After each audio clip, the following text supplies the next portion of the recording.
Hey everyone, thank you for stopping by Living To Do's review of The Shy, Season 6, Episode 5, called One of Them Nights. Okay, before I get started with the review, please like the video and subscribe to the channel. I would really appreciate it, and I thank you in advance. So let's get started. A lot happened, and it had a lot of different things going on in this particular episode. It's prom, and people are getting ready for the prom. In the first scene, we see Emmett going suit shopping with Kevin to buy him that perfect suit. That suit is a suit that is very familiar to me. I've seen it so many places.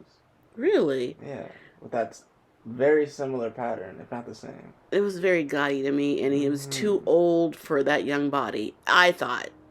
And I didn't like all the patterns, whatever. But yeah, it made him look a little older than he was, I think. And he's so little. It was too much. It was overwhelming. Papa asked Kenya to the prom at Smokey's. I had all the balloons, and she said yes. And Bakari gets an expensive car for prom, a loaner from Duda. But Duda takes him to the trunk, and he says, I thought you were going to handle this. It was a duffel bag of guns, because Rashad never wanted to take them last episode, so he needs to get that taken care of per Duda. And Tiff, in the next scene, she gets her car stolen while she's hanging out with Cairo, her new connect, and Dante comes in, and they hear a crash, glass breaking, and a car is speeding away, and it's her. What, she had a little Altima? It was an Altima or a Civic, Something like that, you know. And Dante believes he knows who is behind it. Who's behind it. Side note, quick fun fact: Papa's real life uncle is Corey Hardwick, that plays Dante. Small world. So Tiff's old plug is related to Papa. Yeah, in real life. In real life. In real not life. In the, yeah, in real life. Show. So Dante knows who, he thinks he has a good idea who took the car, and it was Duda. So they go to Duda's, what is it, shop? Is that what you call those kind of places? And a lot of scenes last week or in this week is in this chop shop where they steal cars and they take the parts or whatever they do with them. And I don't know why you're getting family little basic cars like Tiffany's or Tiff's Altima or whatever her little 4-cylinder car was. Why would you take that?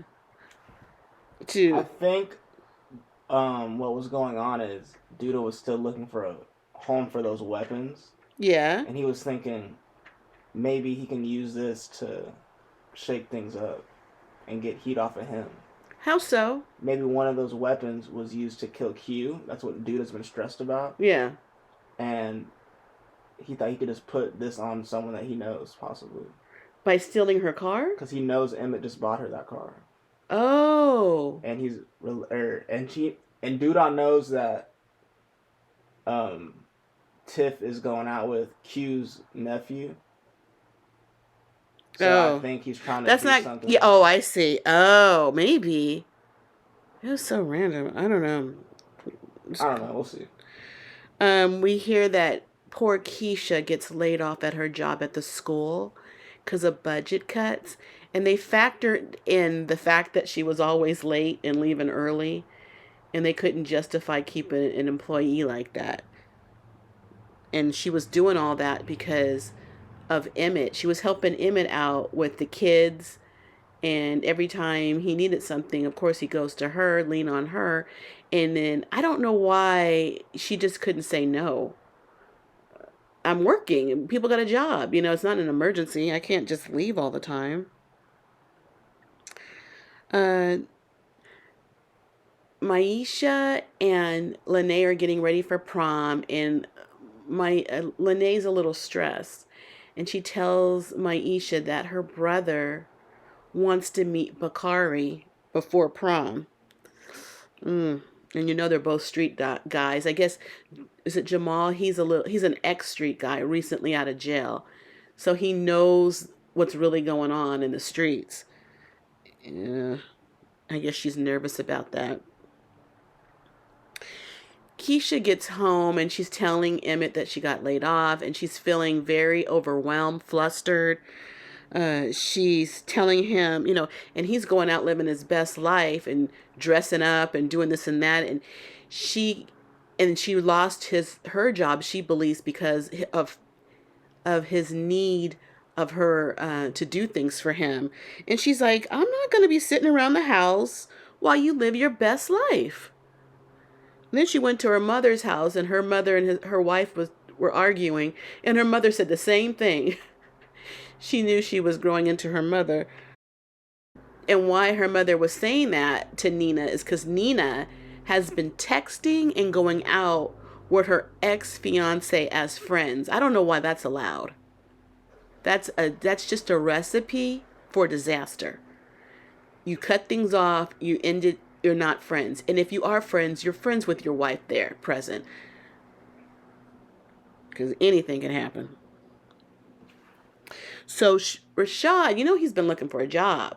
In last episode, Darnell told him that he has an idea for a business opportunity to be handyman. And they had their handyman jobs. They were doing whatever. And then Darnell gives Rashad just $100. And Rashad, oh man. He's looking for more cash, more than a measly $100. But that's an honest day pay for an honest day's work. You got to do that. I mean, fast money can get you in jail fast. That's all that is. Nina, or actually Dre, told Keisha that she has a therapist that she can talk to. Keisha actually wanted to talk to Dre, but Dre said, I know too much about you, and that's not a good idea. I don't know why she thought that would be a good idea. Maybe it's just cost effective for the price point. It's free, but yeah, that's not a good idea. So Rashad is sitting at home, and Bakari comes over with a duffel bag full of guns. And Rashad doesn't want to do it. At first he said no. And then Bakari set $2,000, 2 wads of money, cash, on the table. And he's been needing money. He really wants to put it in this house that he's living in. And so he takes the money, and Bakari leaves. He says it's only for a little while.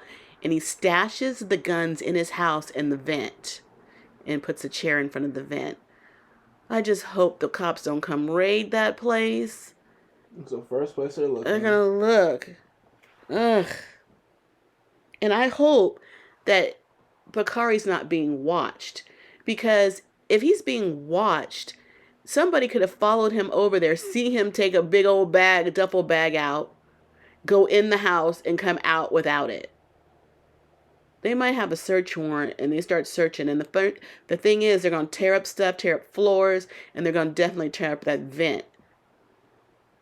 It's just stupid. Gemma and Tiana. Gemma has this dress for prom. Tiana comes in her room and says, oh no, that's not the dress. Let's go shopping. At first, Gemma was resistant because she doesn't really like Tiana. She's coming into her world, sleeping with her dad, and she don't like her. But her dress is ugly, and she knows she needs to do something. So she goes to the out shopping with Tiana, and I guess they buy something. And they also do a girls' little spa day. And they're even holding hands in the scene as they lay on the table. So they're getting a little bit closer.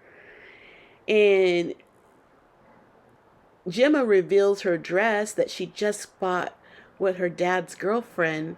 And their dad is seeing it for the first time.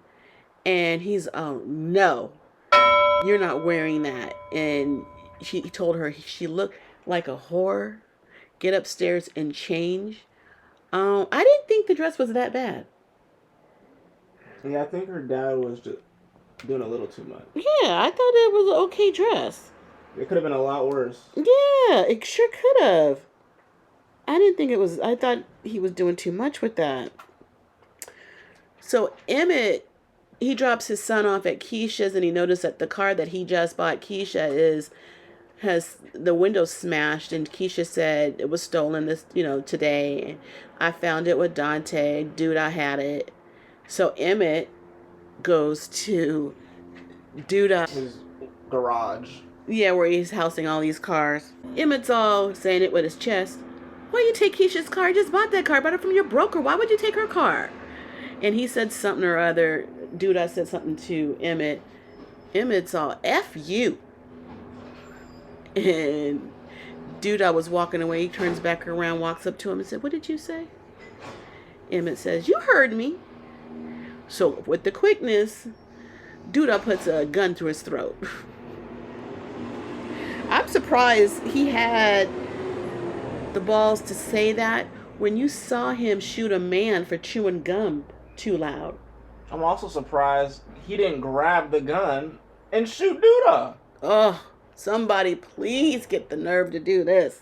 He literally put the handle of the gun in his face. He could have just grabbed it.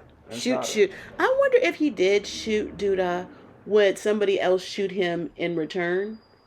Or just leave it as, I feel like Nook would shoot him. But I don't think anyone else would. If Nook was thinking and playing it right, if somebody else shoots Duda, you the man now. And your hands are clean. That is how it works. So I mean, they're dirty. But... They're dirty. That is how it works. You just level up. Papa's getting ready for the prom, and he's wearing a big old pink suit. How'd you like that suit on Papa? Whose suit did you like better, Papa's or Kevin? I didn't really like either one, but I think Kevin's was a little better. I was going to say that. Even though I don't like Kevin's gaudy outfit, Papa's suit, I don't know. Papa's suit wasn't that bad. I could see it more for Easter, maybe. But for prom, I think that wasn't the right color. I didn't think so. Maybe. I don't know. But okay. So, Papa's dad comes in while Papa's like straightening his tie, and his dad comes in. He starts talking to him, and he's giving him some parent advice. He tells him to be on his best behavior, always act like I'm watching. But Papa, which is good advice, but then again, some people might take that to heart and get paranoid sometimes. But I love Papa's response. He's all, sometimes I just need space to be myself. Not always living in the principle and always doing this and this and that. If you're going to live such a stringent life, let him go out. Let him date. You know what I mean? Do all those things. Sometimes, and I see why they do that. Their life is so hard there. They don't want their kids caught up, stay on the straight and narrow. But people can't always do that all the time. They want to release, break out, be themselves. And I love the way he put it. I don't know how many, I guess maybe being a PK and living that life all the time, doing exactly what you're supposed to do by the book every day. I love the fact that he had enough nerve and he knew how to communicate it to his dad, what he needed. So Bakari lives there too. And he comes in the room and he tells Papa's dad knows something's up. And Bakari tries to tell Papa's dad what's up, and he's using curse words. So funny how Papa can communicate effectively of his feelings, wants, needs. And Bakari, he's new to this, and he is getting it out, but he's using curse words. You can use other words to explain yourself. His vocabulary is not... It's limited. Yeah, limited vocabulary. So he's telling Papa's dad that he has to meet his girlfriend's brother, who, it makes him feel like it's like a father figure to Lene, and he's nervous about it. So Papa's dad told him to remember 3 things. Look him in the eye. Extend your hand first to shake his hand. and walk away with confidence. Great advice because he doesn't have a father figure in his life. Those are things that he could take with him. He probably didn't know anyway. There's simple things, and he probably didn't know that. But on the sad part, it's just making me think more and more that they're going to take out Papa's dad. He's giving these kids great advice, telling Papa to act right and act like I'm always watching. You know what I'm saying? You're going to always be watching from heaven. What are you talking about? Why are you saying that to Papa? And then they took those photos of them in the room, just the guys. That's going to be a photo that they're all going to carry with them, either if the Papa's dad lives or if Papa dies or Bakari dies. One of somebody in that party of three, that picture is going to be dear to them, I know. So I'm glad that Bakari had some father figure late in his teenage life, and he, it's something. It's better than absolutely nothing. Keisha and Emmett are at home, and this is after Emmett had the gun to his throat. He doesn't tell Keisha what happened. I mean, he keeps it to himself. I guess he doesn't want to worry her, and it's all about Duda, and she hates Duda. And I think she'd get mad if he told her that he was sticking up for what's-her-face. And yeah. She doesn't want to hear about it. That's true. That you would put your neck out there for Tiff your again. Ex-baby mother. And tell your current woman, I guess. That you just got a house for. She tells Emmett that she needs therapy. She feels empty. And he says, I've done therapy. We can do couples therapy. She's, oh, no, we need to do therapy. And he says to her, well, I'm doing the group therapy with the guys, which is great. But she really wants to emphasize one-on-one therapy. She thinks it will be good. She's going to go ahead and go get therapy, which is great for her. It's right before prom, and Papa's date, Kenya, cancels on him. Poor thing. But most everybody's coupled up, but of course he's going to go with the group, and they're going to have fun. Before prom, it seems like they're at Nina's house. And all the people, all the couples, and all their parents, they gather there, and then they do a little run race show of their prom outfits. They come out. I liked how they did what they could. They dressed the door up with glitter. What do you call that stuff? Like you're making an entrance. All that glitter stuff. I can't even think. Garland type stuff. So when they come out, it's like very grand. Yeah, and they're taking photos and videos, and the parents are there greeting the kids and sending them off to prom. It was real nice. It was just, I like that. And this is where Bakari meets Jamal, Lene's brother, for the first time. And he shakes his hand. He does those things. And Jamal tells him, no BS. Okay. So they cut to a scene with Bianca. That's Duda's new friend girl. And she's in this nightclub lounge area with Alicia. That's the first time I think we heard her name. I believe it is. Quincy's sister. And Rob's mom. Now we find out that this cigar-looking lounge is owned by Bianca. And Alicia was a silent partner in the business. Alicia wants to keep all the riffraff out of her establishment. And here's the thing.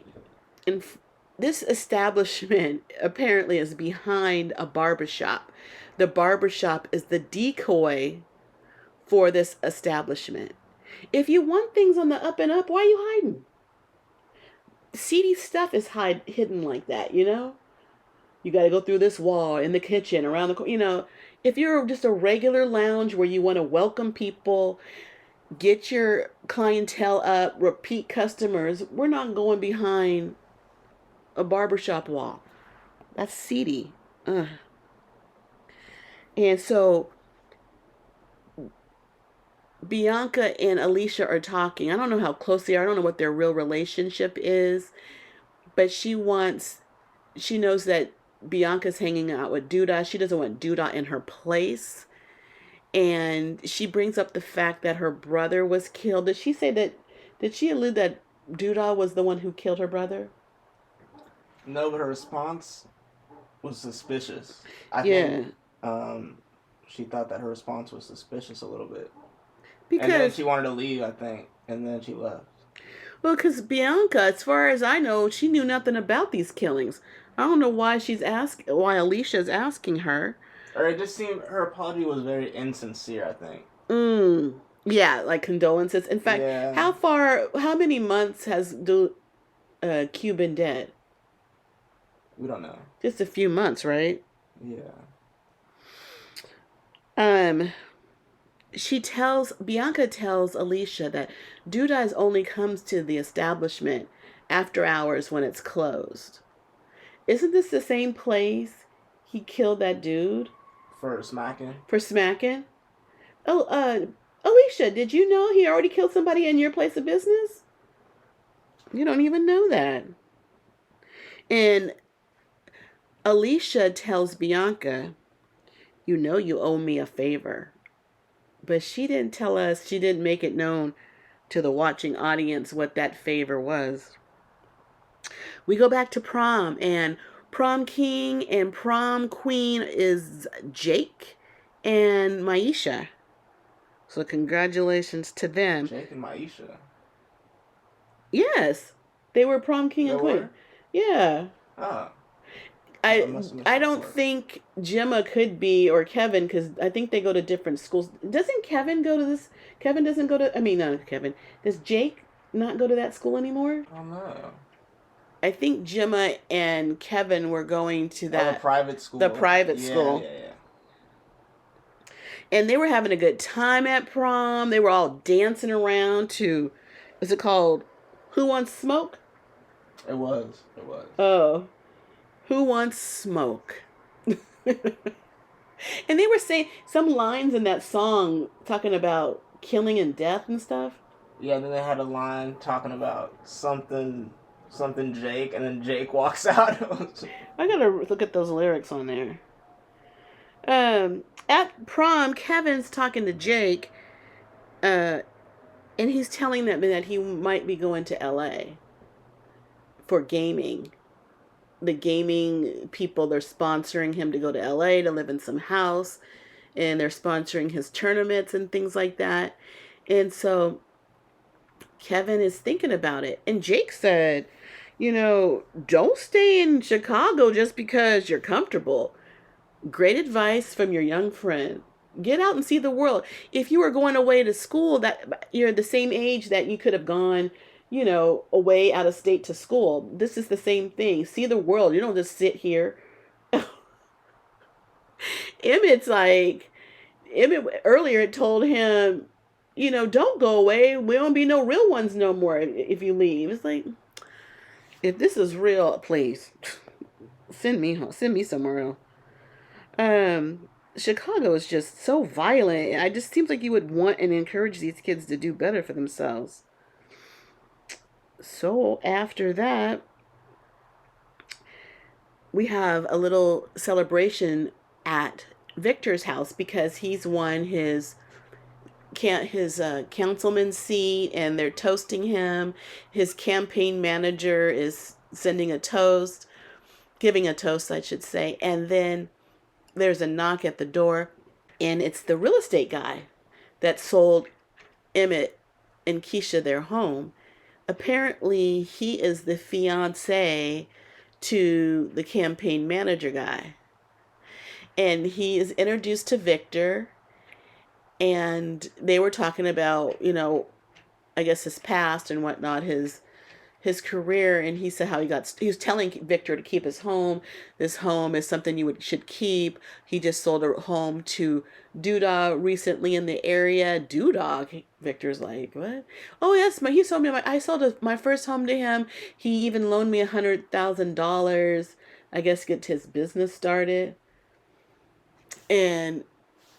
this is kind of a little unsettling to Victor. He pulls his campaign manager aside and he tells him that Duda is very dangerous, and he told him that he dumped a body for him. Why would you tell that man that? Those are the kinds of things you don't tell anybody, right? He could tell somebody. I could see you telling maybe Shad because he's a real one. He's been with you since day one. He's done time. He is your friend. This guy works for you and you tell him something like that? Oh, I dumped a body. What? You should have told, if you're going to tell him, you can tell the whole room because you just don't say things like that. So later, the campaign manager, and I don't know his name, and the real estate guy, they're at their home. And I know something's going to happen with Duda. It just had a little scene where the campaign manager was telling the real estate guy to be careful with Duda. So I think they're just setting stuff up. Something's going to happen with one of these two guys and with Duda, something related.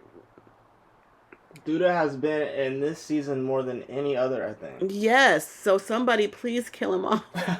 And let's see how much better life can be. After the prom, Duda goes to Kenya's house because he was invited over there after prom, and he's dropped off by Bakari and Lene. What kind of car was that? A Urus, Lamborghini Urus. Oh, okay. He was dropped off, and they drive away. He knocks on the door, and the door opens, and you see this little boy. This cute little boy. He looks like 4 or 5. And then you see Kenya come to the door, and Papa's like, "Who's this, your little brother?" She's like, "No, it's my son." Oh, so you're 19. This little boy, let's say he's 4. When did she have him? That's young. Young. I don't know how Papa feels about that. It's funny because right before he opens the door, he's talking to Bakari and Lene, and they drive off. Yeah. And then the baby comes out, and then Papa responds. And that's it. Earlier, Papa told everybody, "Oh, I'm going to her house," like he was going to get some. You're going to get some new information.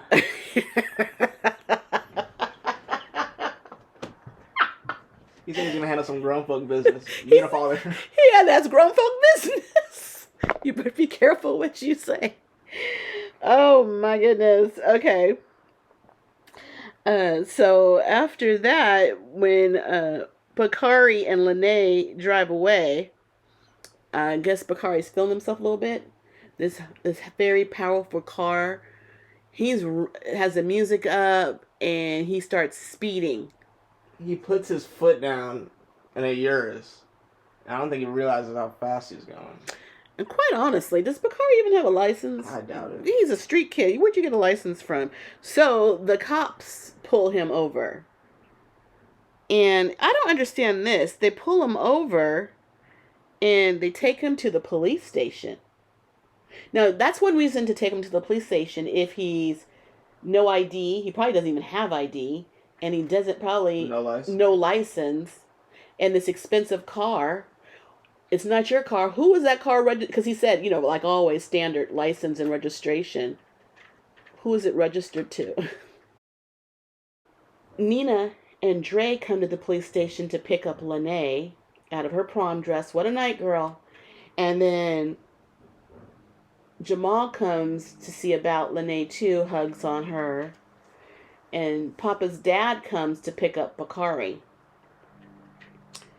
Oh, my goodness. And then you see them, everybody driving away in their separate cars in silence. First of all, I don't know why Lene should get in trouble for anything. She was a passenger on her prom night. Some people get souped up cars for that. As far as she's concerned, everything's on the up and up. But she's always worried about him being in the street. So now that he pulled you in on this, I don't know if you have a record, or I'm sure you're your name's part of a file. And you don't want to be close to this, and your brother doesn't want you in it. So that might be the last time you see Bakari at her own will, because she don't want that. And then we see Victor. He's hugged up on the couch with his girlfriend, and they get a knock at the door, and it's the FBI. And they want to talk to him about Q's death, right? They didn't say. Oh, I suspect it's Q's death. But what is interesting is Q's been dead how long? This night you told your campaign manager you dumped a body. On the same night, you get a knock at the door and the FBI is there? What timing? I thought that was strange timing. And it's also strange how Candy just showed up to his office in the episode right before this one. Isn't it? And Candy may know a thing or two, right? Or not, we can't call her Candy. It's Candy Burris playing Rosalind, Duda's wife in the show. Yeah, Rosalind just went, yeah. Yeah. And then we have a shot of Kevin in his apartment, and he's with Maisha. They're hugged up on the couch, and he's telling her about LA, and she's like encouraging it. And later she leaves. He makes a phone call to whoever he needs to make a phone call to tell him, yes, I'll go to LA. So it looks like Kevin might be leaving the Shy. Good for Kevin. And then the last scene, we see Keisha going home because she don't have a job. So she's home, I guess, starting to straighten up, and something looks out of place. She's trying to get things in order, and she finds that money.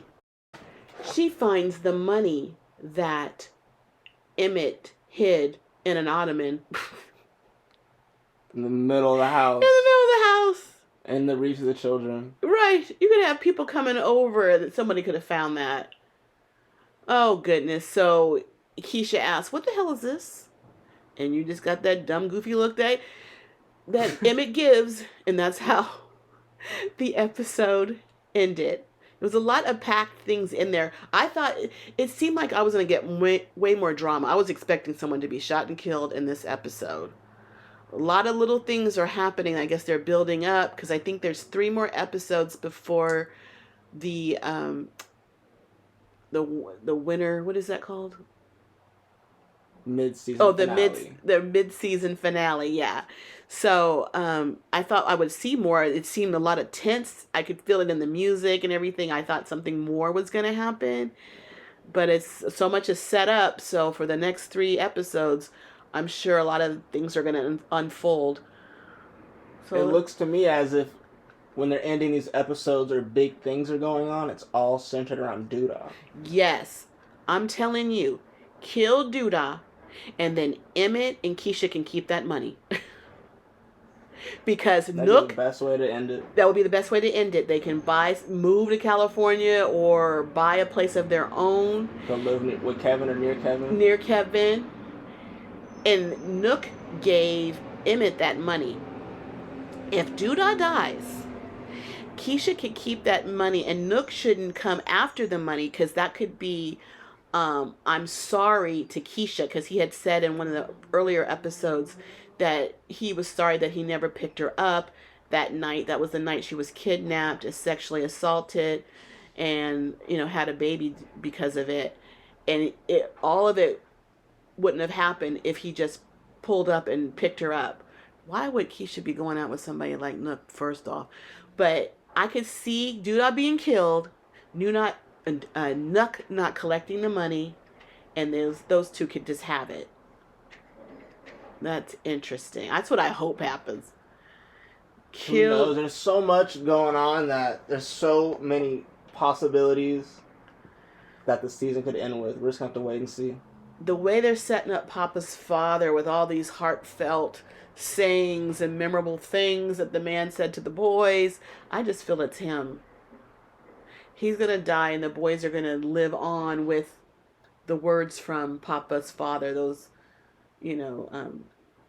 just things to help them survive in life, or just something. It's words that they're going to always remember. That's what I think. The way they set up Papa's father. If they don't shoot that man, I'd be surprised at this point.